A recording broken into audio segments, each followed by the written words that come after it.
அருமை தமிழர்களே, அன்பான வணக்கங்கள். நம்முடைய பெரியவர் திருவள்ளுவர் இருக்கிறாரே, அவர்கிட்டக்க போய் ஒருத்தன் கேட்குறான், சாமி ரொம்ப சோம்பேறித்தனமாக இருக்குது, என்ன பண்ணுறதுனே தெரியல, ஆனால் பண்ணுறதுக்கு நிறைய இருக்குது, எப்போ பண்ணுறதுன்னு தான் தெரியல, என்னமோ ஒரு மாதிரி சலிப்பாகவே இருக்குதுங்க அப்படின்ட்டு இருக்கிறான்.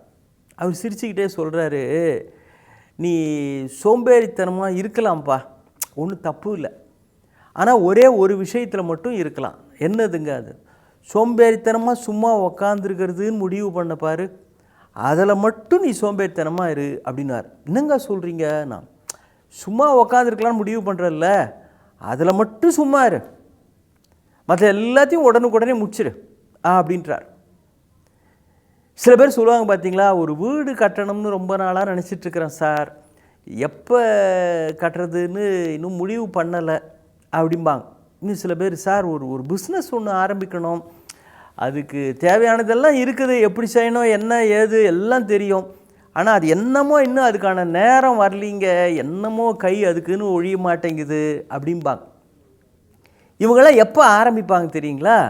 இந்த பிஸ்னஸ் ஆரம்பிக்க போகிறவர், வீடு கட்டணும்னு நினைக்கிறவர், கார் வாங்கணும்னு நினச்சிக்கிட்டு இருக்கிறவர், கார் வாங்கணும்னு நினச்சிக்கிட்டு இருப்பார். ஒன்றும் கையில் பணம் இல்லை அப்படின்லாம் எந்த பிரச்சனையும் இல்லை, அவருக்கே கூட கார் ஓட்டுறதுக்கும் தெரியும், என்னமோ அது கை அதுக்குன்னு சார் என்னென்னமோ பரபரப்பாக ஏதோ பண்ணிகிட்டு இருக்கிறோம், டக்குன்னு இதில் இறங்க முடியலங்க அப்படிம்பாங்க. இவங்களாம் எப்போ இந்த வேலையை ஆரம்பிப்பாங்க தெரியுங்களா? அதில் தான் ஒரு நுணுக்கத்தை நம்ம பெரியவங்க சொல்கிறாங்க. ஒரு அப்பாவும் பையனும் காட்டு வழியாக போய்கிட்டே இருக்கிறாங்க. அப்படி போய்கிட்டே இருக்கிறப்போ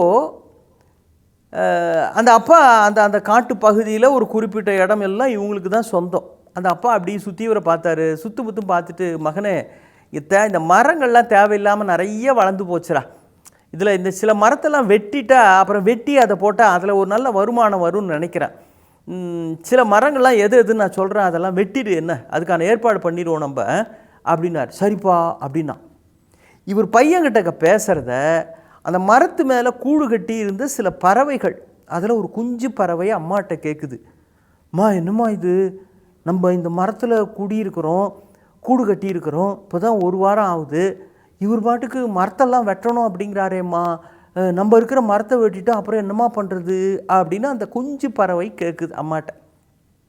அம்மா சொல்லிச்சு, நீ ஒன்றும் கவலைப்படாத, அந்த ஆள் வெட்ட போகிறதில்ல அப்படின்னுச்சு. என்ன இருந்தாலும் அம்மாவுக்கு இருக்கிற அனுபவம் தனி இல்லை, அவர் ஒன்றும் வெட்ட போகிறதில்ல அப்படின்னுச்சு. அதே மாதிரி அந்த ஆள் ஒன்றும் வெட்டலை. அப்புறம் திரும்ப ஒரு 2 வாரம் கழித்து திரும்ப அங்கேருந்து அதே வழியாக போகிறப்போ திரும்ப அவர் அதே மாதிரி பார்த்துட்டு, மகனே நான் போன தடவை நம்ம பேசிட்டு போனோம் தெரியுமாடா, இந்த தேவையில்லாத மரம்லாம் கொஞ்சம் இது சில இதெல்லாம் வெட்டி போட்டுட்டோம் அப்படின்னா அதில் ஒரு நல்ல வருமானம் இருக்குடா, இந்த மரம் தச்சு வேலை செய்கிறவங்க இவங்களுக்கெல்லாம் அது ரொம்ப தேவைப்படும், நம்ம கொடுத்துட்டோம்னா நல்ல இன்கம் இருக்குடா அப்படின்னார். இந்த குஞ்சு பறவை திரும்பவும் பயப்படுது, அம்மா என்னம்மா இது, போன தடவையும் சொன்னார், இந்த தடவையும் சொல்கிறாரு, அம்மா என்னம்மா இது, நம்ம வேறு எங்கம்மா போகிறது அப்படின்னுச்சு. அம்மா சொல்லிச்சு, நீ ஒன்றும் கவலைப்படாத, அவன் இப்போதைக்கு வெட்ட போகிறதில்ல, எனக்கு நல்லா தெரியுது அப்படின்னுச்சு. நீ சொல்கிற, ஆனால் எனக்கு என்னவோ பயமாக இருக்குமான்னு, ஒன்றும் கவலைப்படாத நான் பார்த்துக்கிறேன் அப்படின்னுச்சு. திரும்ப ஒரு வாரம் கழிச்சு திரும்ப அங்கேருந்து வந்தான். அப்போ இந்த அப்பா சொன்னார், எப்பா இன்றைக்கி மத்தியானம் நான் ஆளை கூப்பிட்டு வரேன், நீ என்ன பண்ணு, கட்டு சோறு கொண்டு வந்திருக்கிறல்ல, இங்கேயே உக்கார், நான் போய் வேலையை முடிச்சுட்டு வந்து ஆளை கூப்பிட்டு வரேன், நீ முன்ன பார்வையாக இருந்து இவங்க எல்லாத்தையும் வெட்டுற வேலையை இன்றைக்கி ஆரம்பிச்சிடலாம் அப்படின்னுச்சு. இந்த அம்மா சொல்லிச்சு, புறப்படு, அவன் வெட்ட போகிறான் அப்படின்னுச்சு. எப்படிம்மா இவ்வளோ நாள் மாட்டான்னு சொல்லிக்கிட்டு இருந்தேன், இப்போ அவர் வெட்ட போகிறாருன்றது எப்படிம்மா சொன்ன அப்படின்னுச்சு. இது நாள் வரைக்கும் அவர் சும்மா சொல்லிக்கிட்டு இருந்தார், ஆனால் இன்றைக்கி மத்தியானம் ஆளை கூட்டு வரேன்னு சொல்லிட்டாரு, எப்போ இதிலிருந்து செய்யணும்னு முடிவு பண்ணாரோ அப்போ கண்டிப்பாக அது நடக்க போகுதுன்னு அர்த்தம், இன்றைக்கி மத்தியானமோ இல்லை நாளைக்கோ இந்த வேலையை ஆரம்பிச்சிருவாங்க, வா நம்ம வேறு இடம் பார்ப்போன்னு அந்த பறவை சொல்லிச்சு. எப்பொழுது ஒரு வேலையை இந்த நாளில் இத்தனை மணிக்கு தொடங்க வேண்டும் என்று நீங்கள் தீர்மானித்து, செய்தொழில் நேர்த்தின்னு தமிழில் ஒரு வார்த்தை சொல்லுவாங்க, இதை இப்போ தான் செய்வதுன்னு எப்போ நீங்கள் டைம் ஃபிக்ஸ் பண்ணுறீங்களோ, அதுக்கான ஒரு தேதி முடிவு பண்ணுறீங்களோ, அதுக்கான நேரத்தை முடிவு செய்கிறீர்களோ, அப்பொழுது அந்த வேலை 50 விழுக்காடு தொடங்கி விட்டது என்று பொருள். பொத்தாம் பொதுவாக சொல்கிறது, குத்து மதிப்பாக சொல்கிறது, செஞ்சால் தேவலாம், நடந்தால் தேவலாம், ஆரம்பித்தா நல்லா இருக்கும்னு மனசுக்குள்ளே இப்படி ஊல் கேதரிங் அப்படின்னு சொல்லுவாங்க ஆங்கிலத்தில். அது மாதிரி சும்மா குத்து மதிப்பாகவே பேசிக்கிட்டு இல்லை அப்படி பொத்தாம் பொதுவாக கற்பனையாக ஓட்டிக்கிட்டு இருந்தால் நடக்காது. இந்த நாள், இந்த மணி இத்தனைக்கு தொடங்குகிறோம் என்று தீர்மானம் முதலில் மனதுக்குள் நடந்தால்தான் பிறகு அதை வெளியில் நடக்கும். ஒரு பள்ளிக்கூடத்தில் நான் பேச போயிருந்தேன். அப்போ அந்த மாணவர்களுக்கு சுய முன்னேற்ற சொற்பொழிவு. அப்போ அந்த மாணவர்களுக்கு பேசிக்கிட்டே இருக்கிறப்போ, வருகிற மார்ச் ஏப்ரலில் உங்களுடைய பொது தேர்வு தொடங்க இருக்கிறது. இந்த தேர்வுக்கான தயாரிப்பு எப்போலிருந்துப்பா நீங்கள் செய்யணும் அப்படின்னு சொல்லுங்கள், உங்கள் திட்டம் என்ன அப்படின்னு. சார் என்ன சார் ஏப்ரல் வரப்போகுது அப்படின்னா, டைம் டேபிள் சொன்ன பிறகு பண்ணிக்கலாம் சார் அப்படின்னா ஒரு பையன். இன்னொரு பையன், நான் டைம் டேபிள் வர வரைக்கும்லாம் வெயிட் பண்ண மாட்டேன் சார், கரெக்டாக ஒரு மாதம் முன்னால் மார்ச் மாதமே அந்த வேலைகளை தொடங்கிடுவேன், முடிஞ்சால் பிப்ரவரி மாதத்தில் நடுப்பகுதியிலேருந்தே தொடங்கிடுவேன் சார் அப்படின்னா. இன்னொரு பையன், சார் நான் புத்தாண்டு ஆரம்பித்த உடனேயே இன்னும் 3 மாதத்தில் தேர்வு சொல்லிடுவாங்க, ஆரம்பிச்சிருவாங்க, அதனால் புத்தாண்டு அன்றைக்கே என்னுடைய பாடங்களை நான் புரட்ட ஆரம்பிச்சிருவேன் சார் அப்படின்னா. இன்னொரு பையன் எந்திரிச்சான், அவன் ஒரு பதில் சொன்னான். அந்த பள்ளி முதல்வரே தன்னை மறந்து கைதட்டி பாராட்டினார். அவன் என்ன தெரியுங்களா சொன்னான், சார் எப்போ +2 வகுப்பில் வந்து முதல் நாள் நான் சேர்ந்தனோ அந்த முதல் நாளில் இருந்தே நான் இந்த பொது தேர்வுக்கு தயாரிக்க ஆரம்பிச்சிருவேன் சார். என்னை பொறுத்த வரைக்கும் டைம் டேபிள் வரணும் அல்லது புத்தாண்டு பிறக்கணும்லாம் நான் காத்திருக்க மாட்டேன்.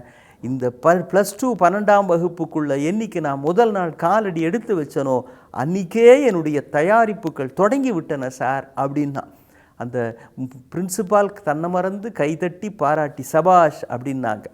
என்றைக்கு இதை நான் தொடங்க வேண்டும் என்ற தீர்மானத்தோடு முதல் நாளில் இருந்தே முழு மூச்சோடு இறங்குகிறவர்கள்தான் முதல் மாணவர்களாக வருகிறார்கள்.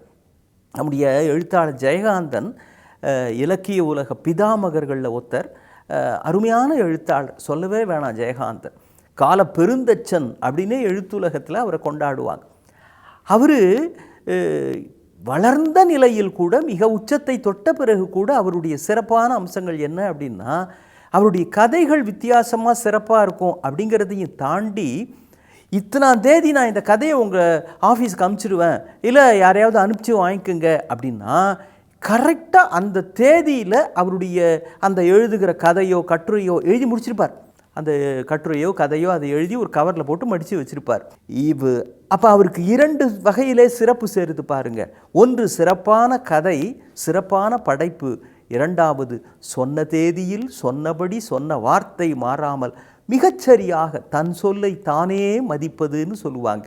எப்பொழுது நம்முடைய செயல்பாடுகளை நாம் மதிக்கிறோமோ அப்பொழுது தானாகவே இந்த உலகம் மதிக்கும். குறித்த நேரத்தில் குறித்த விதத்தில் தரத்தோடு செய்தால் வெற்றி நிச்சயம். மீண்டும் சந்திப்போம். வணக்கம்.